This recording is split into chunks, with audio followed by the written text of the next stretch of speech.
Bonsoir à tout le monde encore. Permettez-moi de vous témoigner tout le plaisir que j'ai actuellement de prendre la parole et de vous partager quelques informations très utiles comme celles précédentes. Alors ce soir, je voudrais qu'on évoque un thème très intéressant. On va parler de ce qu'on appelle les facettes de l'homme ou encore les facettes du monde à maîtriser. Il y a 5 facettes dans la vie qu'il faut forcément maîtriser si on veut prendre sa vie en main. Et ce soir, je suis là pour vous partager ces 5 facettes. Sans plus tarder, nous allons commencer avec la première facette de la vie que j'ai intitulée ou encore nous avons intitulé les émotions, la maîtrise des émotions. Alors pour réussir dans sa vie, il faut maîtriser ses émotions. Et quand je parle de la maîtrise des émotions, il faut noter que chaque décision que nous prenions est précédée ou bien est influencée par nos croyances. Et nos croyances sont aussi guidées, la plupart des croyances sont guidées par nos émotions. D'où il faut maîtriser les émotions pour pouvoir avoir des bonnes croyances afin de prendre des décisions très importantes pour avoir le pouvoir d'action, le pouvoir de réussite. Ici, je vais prendre quelques exemples pour vous montrer comment on peut maîtriser les émotions. Par exemple, quelqu'un qui décide de maigrir. Ici, il y a 2 émotions minimum qui peuvent l'animer. Une émotion qui peut l'influencer, il veut maigrir afin de perdre son poids. Ça peut être une émotion. Ou encore, il veut maigrir pour se débarrasser de la graisse dans son corps. Ici, il faut savoir c'est quelle émotion qui t'anime pour prendre la décision de maigrir. Voilà, ça c'est un exemple. Un deuxième exemple, par exemple, quelqu'un qui cherche un travail, il est animé par plusieurs émotions. Une émotion de chercher du travail parce qu'il veut l'argent, ou bien une autre émotion parce qu'il se sent inactif. Voilà, il veut travailler pour ressembler aux autres travailleurs. Tant d'émotions, il est animé. Donc, c'est à vous de maîtriser l'émotion quand vous voulez prendre une décision. La deuxième facette est intitulée la maîtrise du corps. Ici, je vais donner une citation d'un intellectuel de haut niveau que je vais taire le nom pour ne pas mal prononcer. Il dit, nous creusons nos propres tombes avec nos propres dents en engloutissant des aliments vides mais riches en gras saturés. 1. De 2. Nous creusons notre propre tombe en empoisonnant notre organisme avec de l'alcool, avec du tabac, avec des médicaments.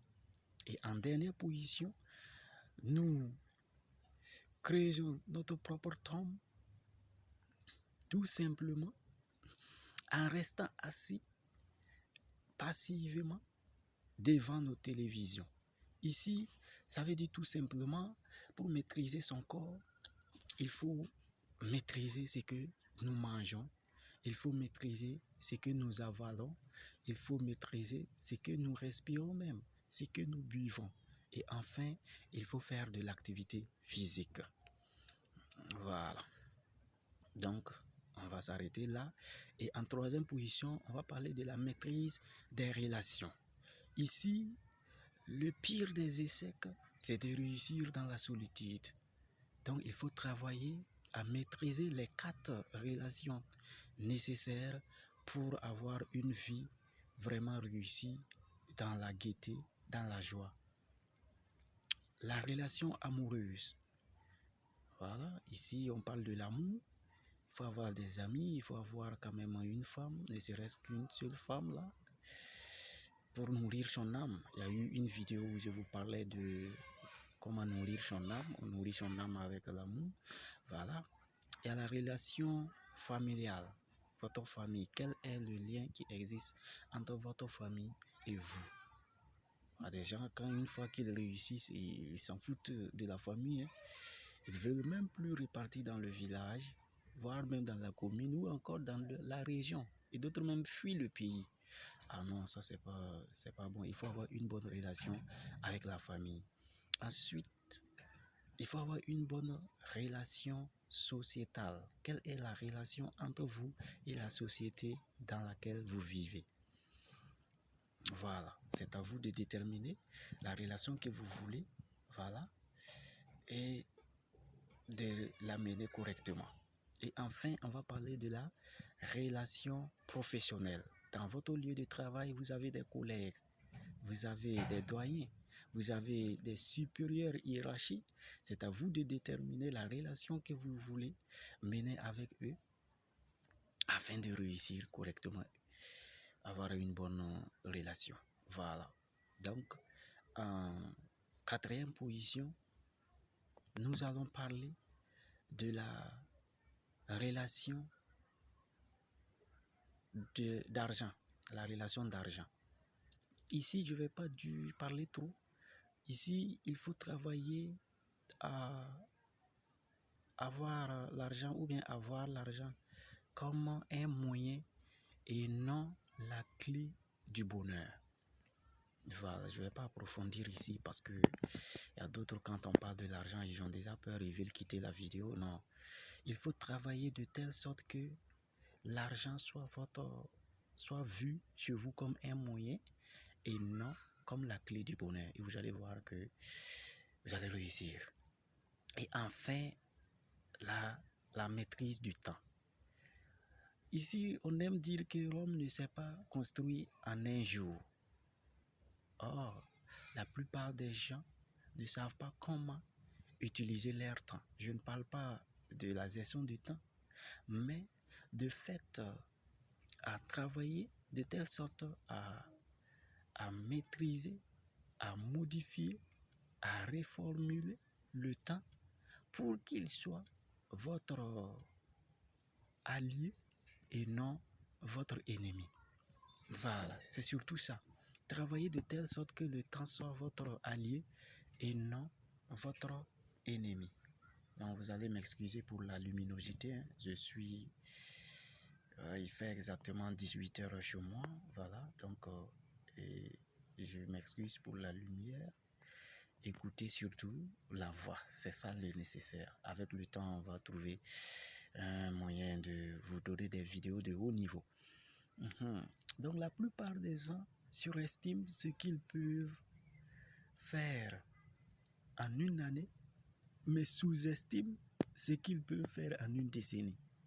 Non, donc ici, il faut surtout travailler à faire le temps son allié et non son ennemi. Voilà, nous sommes à la fin de la vidéo. Je vous ai partagé les 5 facettes de la vie à maîtriser de façon résumée. J'ai dit la première des choses, c'est la maîtrise des émotions, la maîtrise du corps, la maîtrise des relations, la maîtrise du temps et enfin la maîtrise de l'argent. Voilà, donc bonne suite à vous et merci d'avoir liké, merci d'avoir partagé. Si vous ne l'avez pas encore fait, merci de le faire. Bonne suite. Bye bye.